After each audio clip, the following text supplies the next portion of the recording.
sustainable utilization has played a pivotal role in South Africa's wildlife conservation success story. This fact is supported by global conservation icons, some of whom we recently interviewed.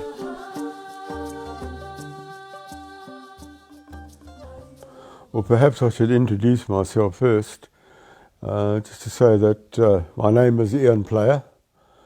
I have now had 62 years of involvement in conservation and the environment, 22 years of it spent as a professional wildlife officer.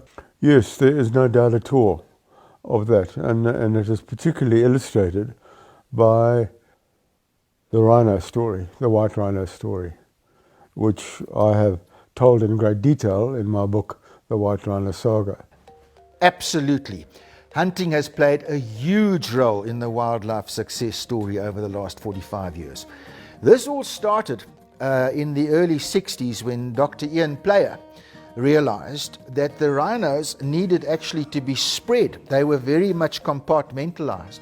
So what happened was rhinos were put into the hands of private landowners for the first time. It was a very difficult move, but it has paid enormous dividends because the hunters who were hunting them got paid very good prices, and that money was reinvested in the purchase of land and then reinvested again into the purchase of rhino. But the important thing was that there was an incentive for landowners to care for these animals because there was a value that came through hunting. My name is Bandile Mkhize, Chief Executive Officer of SMVelo KZN Wildlife, the official conservation agency for the province of KwaZulu-Natal. South Africa has come a long way in terms of sustainable use of resources, and I think that is what sets us apart from other countries. And in that process, what we have done is to involve communities as well. And that is what is very important. And our model of conservation is really based on sustainable use.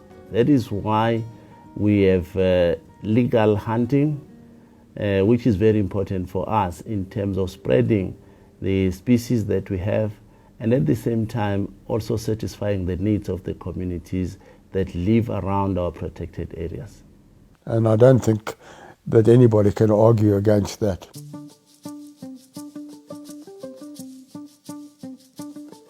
There's no doubt whatsoever that game industry is far more profitable than cattle, for example, because your per capita return from a hunter is very much more than an eco-tourist, say a bird watcher. There is no doubt that this is the case.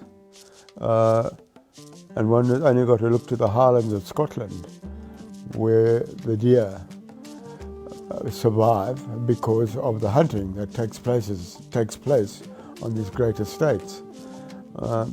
The hunters range right from royalty down to the landed gentry in England. But the survival of the deer is the deer are there because of the hunting that takes place. As a result of this, now you find that there are over 10,000 game ranches in South Africa. We've got about 20.5 million hectares of land which is privately being managed by game farmers, as compared with 7.5 million hectares of government land. The industry provides over 100,000 jobs. We've got quite a number of community conservation areas that have benefited immensely from the sale of the rhinos that they have. And that is why even at our auctions, we sell rhinos that come from these particular conservation areas, and the proceeds go to the communities. And I must indicate that from where I sit, I believe that the future of conservation, it lies in how we relate to communities.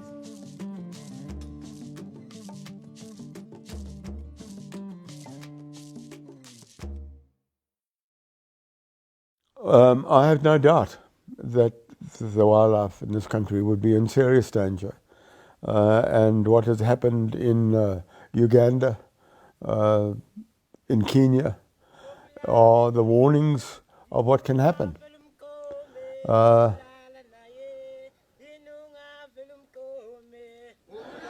not much more that needs to be said on that. I must hasten to say that it is my sincere belief that there is no other country that knows better about rhino conservation than South Africa. We've been in this game for a very long time. So when we talk about the sustainable use of resources, especially resources that pertain to rhino, we know exactly what we are talking about, because we own the greatest population of rhinos in Africa. So if there's anybody that is supposed to talk authoritatively in terms of rhino conservation, it is us. So I don't think the Kenyans had applied their minds when they spoke about this. I think they were becoming emotional. And what I've learned in my career in conservation is that we've got to think through whatever proposals we put forward, because we don't want to impose our wishes on other people that know better about what we are talking about. Well, if the lobbyists won the battle and hunting was banned completely in this country, we actually have a fine example that we can refer to of what would happen in a situation like that. In the 70s, for example, all forms of consumptive animal use was banned in Kenya. This is hunting, this is culling, game ranching, etc. It was just stopped. Now, as a result of that, two things happened. The first thing is South Africa's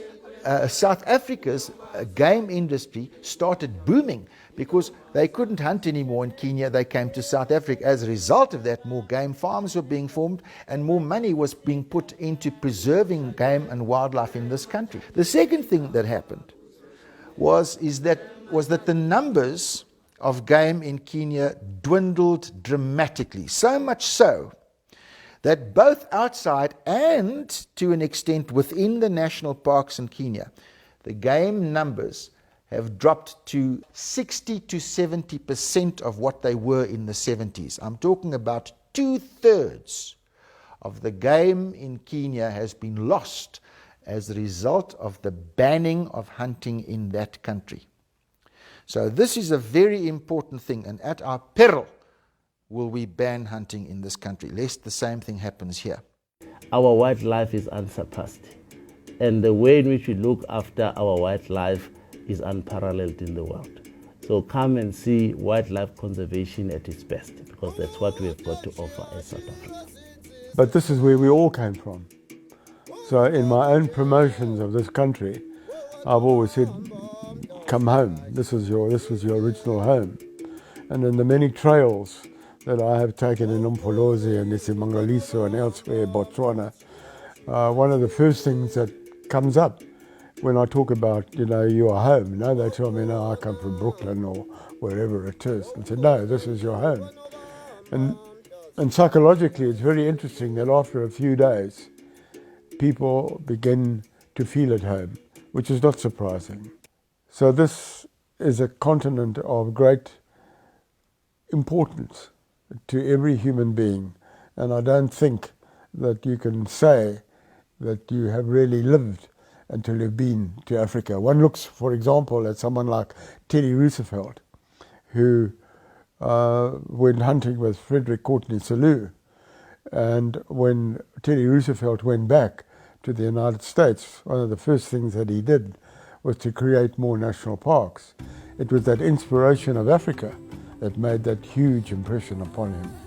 And then one thinks too of Professor Carl Jung, the greatest world psychiatrist from Switzerland, who said after coming to Africa, thank God I had the opportunity of going to Africa.